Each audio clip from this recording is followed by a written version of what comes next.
Hello friends, welcome back to our channel.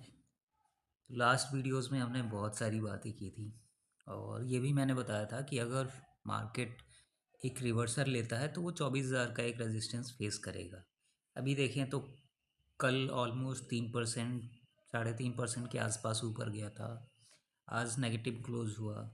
और इसके पहले मैंने ये भी बताया था आपको कि जो 10 कंडीशंस रखी थी ईरान ने इसराइल और यूएस के सामने, उसमें जो लेबनान का फैक्टर था वो मोस्ट इम्पॉर्टेंट था। मैंने ये भी बताया था कि इस वाले पार्ट को छोड़ के ईरान एक बार मतलब इसराइल एक बार सब मान भी जाए, लेकिन लेबनान वाला जो फैक्टर है वो उसको एक्सेप्ट नहीं होगा। और अभी देखें तो अभी क्या हुआ है आप सबको पता है, उस पर भी थोड़ी सी बात करेंगे। इसके अलावा दो तीन और चीज़ें हैं, जैसे अभी जो सिचुएशन चल रहा है इसे या इसके पहले जो सिचुएशन चल रहा था उसमें कौन से ऐसे बड़े प्लेयर हैं जो लगातार पैसे छाप रहे हैं, और आने वाले टाइम में इंडिया कैसे एक सुपर पावर बनने वाला है। ठीक है, अगर आपने न्यूज़ देखा हो तो थोरियम को हमने मतलब सेकेंड फेज़ कंप्लीट हो चुका है, अब थर्ड फेज़ में जैसे जाएगा उससे हम एनर्जी क्रिएट कर सकते हैं, एनर्जी बना सकते हैं। तो इन सब सारी चीज़ों पे आप आज थोड़ा सा डिस्कस करते हैं एक एक करके। तो कुछ लोगों को लग रहा था कि स्टेट ऑफ हॉर्मोज ओपन हो गया है तो हर चीज़ नॉर्मल हो जाएगी, बट मुझे लग रहा था कि ये इतना इजीली होने वाला नहीं है, मैंने बताया भी था।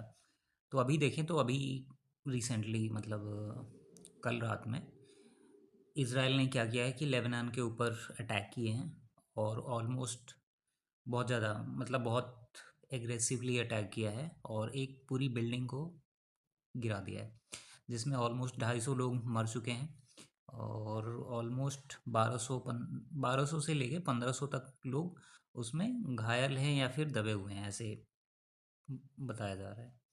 ठीक है, तो अभी क्या है कि अभी जो स्ट्रेट ऑफ हॉर्मोज ओपन हुआ था अभी फिर से क्लोज़ कर दिया है ईरान ने।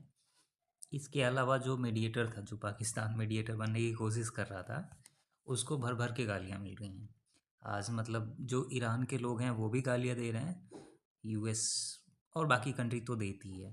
ठीक है, तो ऐसे चल रहा है। और कुछ जो हमारे इंडिया के MCDCX हैं लोग, जो मतलब वो अलग ही लेवल पे रोना रो रहे हैं, खेल रहे हैं। तो अभी क्या था कि अभी जैसे ही ट्रम्प का अनाउंसमेंट होने वाला था सीज़ फायर को लेके, कुछ जो बड़े प्लेयर हैं जो यूएसए में बैठे हुए रहते हैं या फिर ऑल ओवर द वर्ल्ड हैं, उन्होंने क्या किया कि उन्होंने एक पोजीशन बिल्ड करनी स्टार्ट कर दी। क्रूड ऑयल को उन्होंने शॉर्ट करना स्टार्ट कर दिया। देख सकते हो $60 मिलियन का शॉर्ट किया है, उसके बाद से बिटकॉइन को लॉन्ग किया है। और कुछ जो बड़े प्लेयर्स थे उन्होंने मतलब $1 बिलियन के आसपास शॉर्ट पोजीशन बना ली थी। ठीक है, तो ऐसे करके जो बड़े प्लेयर हैं वो पैसे छाप रहे हैं। देखो मेन क्या होता है ना कि न्यूज़ कह रहा हूँ, इन्फॉर्मेशन जो है वो एक एसेट है, मतलब एक आज के डेट में। अब ये डिपेंड करता है कि वो इन्फॉर्मेशन कैसे और कितनी जल्दी तुम्हारे पास पहुंच रहा है। अगर तुम्हारे पास बहुत जल्दी पहुंच गया तब उसके अकॉर्डिंग तुम चीज़ों को प्लान कर सकते हो, उस पर एक्शन ले सकते हो। लेकिन अगर तुम लास्ट रो में हो, जैसे रिटेलर जो है उसके पास हर चीज़ हर न्यूज़ एकदम लास्ट में पहुंचती है, जब सब कुछ हो चुका होता है तब।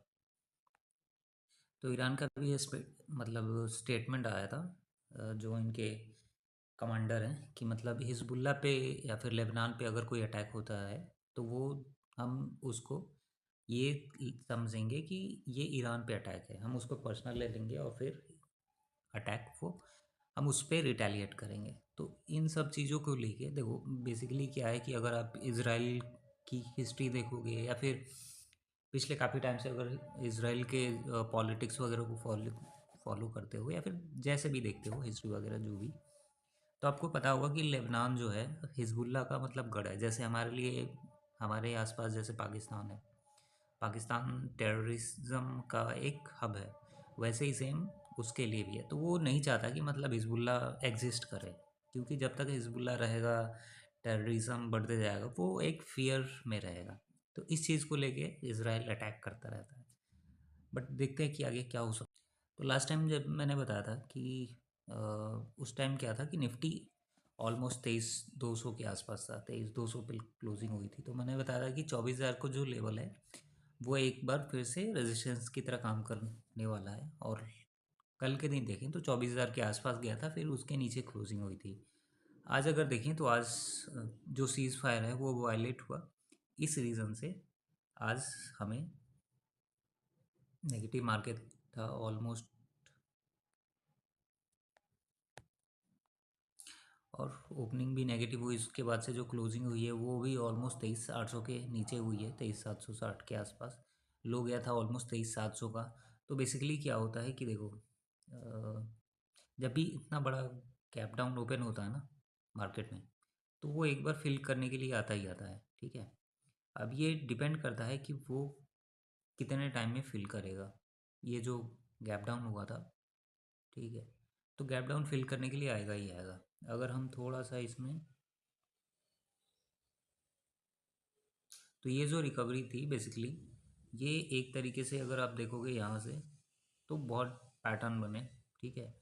लग रहा था कि मतलब इजीली ये ब्रेक हो जाएगा, बट यहाँ पे आके थोड़ा सा रुक गया है। अभी क्या है कि मार्केट पूरी तरीके से न्यूज़ बेस्ड चल रहा है, जब से ये ट्रम्प आया है तब से, समझ लो, ठीक है। तो इसमें मार्केट कुछ नहीं कर सकता। ये जो गैप दिख रहा है, ये आने वाले टाइम में एक बार फिर से फिल होगा। अभी हो सकता है कि अगर ये वॉर का सिचुएशन ऐसे ही चलता रहा, ठीक है, इस वीक और नेक्स्ट वीक, तो फिर मुझे लगता है कि फिर से ये इसी लेवल पे आ जाएगा जो 23,000 का लेवल था। एक बार फिर से 23,000 के लेवल पे आ जाएगा। और अगर फर्दर फिर से कुछ होता है तो 23,000 से फिर से हमें 22,400, 22,200 के लेवल पे देखने को मिल सकता है। क्योंकि अभी देखें तो सारी चीज़ें नेगेटिव ही हैं, कुछ खास पॉजिटिव दिख नहीं रहा है। कुछ चीज़ें हैं जो इंडिया को लेकर पॉजिटिव हैं, वो हम थोड़ी देर बाद बात करेंगे। बट अभी मार्केट देखें तो मार्केट एक, ऑल्दो एक अच्छा रिवर्सल आया था, एक अच्छी रिकवरी थी।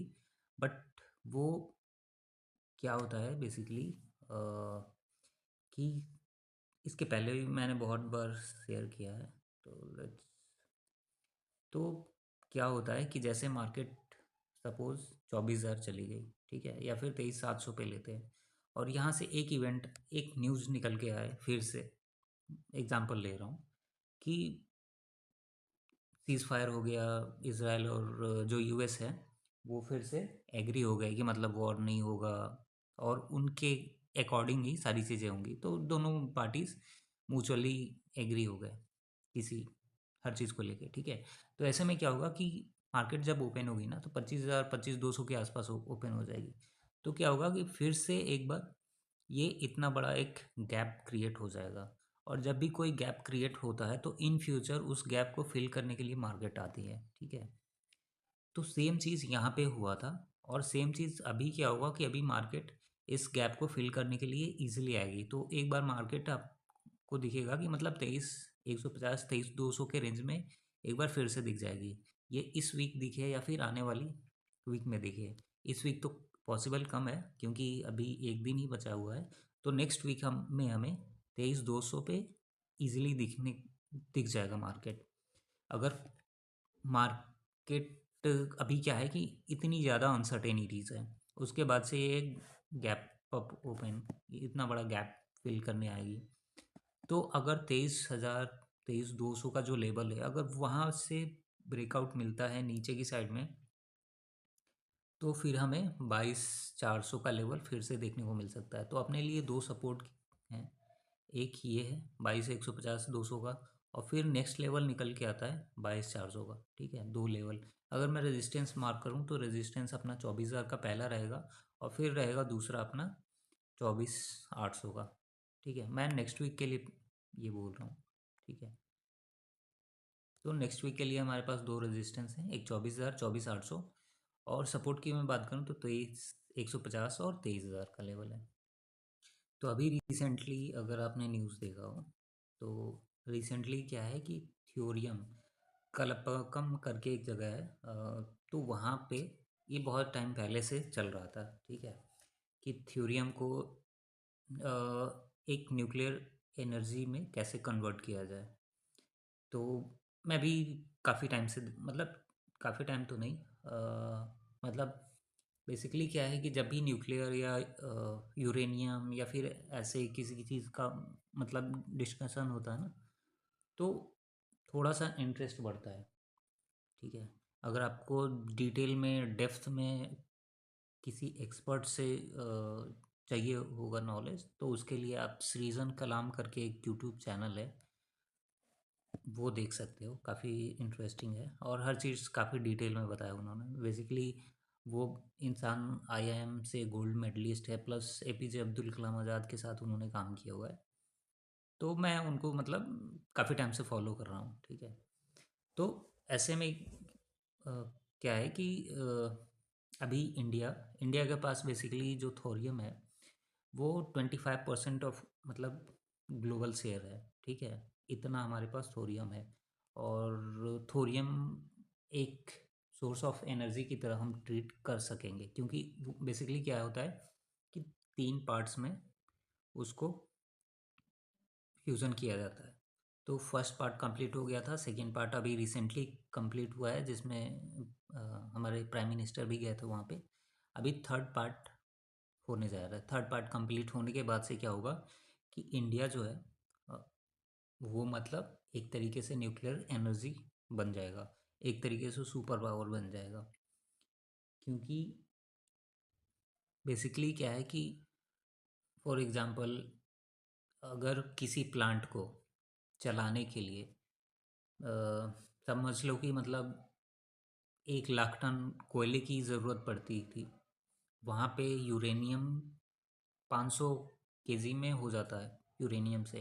बट जो थोरियम है, वहाँ पे उस प्लांट को चलाने के लिए थोरियम का सिर्फ मतलब 50 से 60 किलो थोरियम की ज़रूरत पड़ेगी उस बड़े प्लांट को चलाने के लिए। तो इतना बड़ा इम्पैक्ट पड़ेगा। और थोरियम में क्या है कि अगर आपने मूवीज़ वगैरह देखी हो तो एवेंजर एंड गेम हो गया, या फिर जिसमें टाइम ट्रेवल करता है, जो थोरियम रिएक्टर का सेकेंड फेज का जो वो टरबाइन जैसे मशीन्स है, वैसे ही सेम है। तो ये कुछ ऐसा दिखता है। और जिसमें जो यूरेनियम होता है, बेसिकली क्या है कि यूरेनियम, पता नहीं मैं उस चीज़ को सही से एक्सप्लेन कर पाऊँगा ही नहीं। तो बेसिकली 2 यूरेनियम होते हैं, मतलब समझ लो कि जब 2 बड़े पत्थर आपस में टकराते हैं, तो टकराने के बाद से जो टूटते हैं वो भी अलग से टकराते हैं, मतलब एक रिएक्शन होता है। और दोनों मतलब बेसिकली क्या है कि इनफाइनाइट वो एनर्जी जनरेट करते हैं। और जैसे दो पत्थर थे, समझ लो पत्थर रही हैं, 2 पत्थर से 4 हुए, 4 से 8 हुए, 8 से 16, मतलब इनफाइनाइट होते जाएंगे। तो ऐसे क्या होगा कि उसमें एक एनर्जी क्रिएट होते जाएगा। तो ये सोर्स ऑफ एनर्जी है। बाकी डिटेल में जानने के लिए सृजन कलाम करके एक चैनल है, उस पे बहुत सारे वीडियोस हैं, तो वो देखना, आपको काफ़ी अच्छे से समझ में आ जाएगा। तो इसी टॉपिक पे मैंने थोड़ा सा रिसर्च किया था कि कौन कौन से ऐसे स्टॉक हैं जो इस पे लगे हुए हैं या काम कर रहे हैं। बहुत सारे ऐसे स्टॉक हैं, मतलब शेयर कंपनीज़ हैं जो कि लिस्टेड नहीं है, बट कुछ हैं जो लिस्टेड हैं, तो वो मैंने थोड़ा सा फाइंड आउट किया है। जैसे अभी डाटा पैटर्न करके है, ठीक है, ये भी काफ़ी अच्छा ब्रेकआउट ब्रेकआउट के लेवल पे है। 3372 के आसपास है। अभी रिसेंटली इसका देखें तो ऑलमोस्ट 2899 के आसपास था। तो यहाँ से अगर ब्रेकआउट आता है तो ये 4800 5000 तक इजीली चला जाएगा। उसके बाद से दूसरा है एमटार, जो ये थोरियम है, उसमें इसका भी बहुत बड़ा रोल है। बेसिकली ये डिफेंस और एरोस्पेस में भी काम करता है, बट न्यूक्लियर एनर्जी पे भी काम कर रहा है। तो बहुत सारी चीज़ें एक साथ इनका चल रहा है। एमटार का हो, डाटा पैटर्न हो, इवन लार्सन एंड टूब्रो का भी उसमें बहुत बड़ा मेजर रोल रहने वाला है। तो ये जितनी भी कंपनीज हैं, ठीक है, ये आने वाले टाइम में मतलब वेल्थ क्रिएशन में भी बहुत बड़ा इम्पैक्ट लाएंगी। अगर आप अपने पोर्टफोलियो में कुछ ऐसे स्टॉक्स रखते हो तो।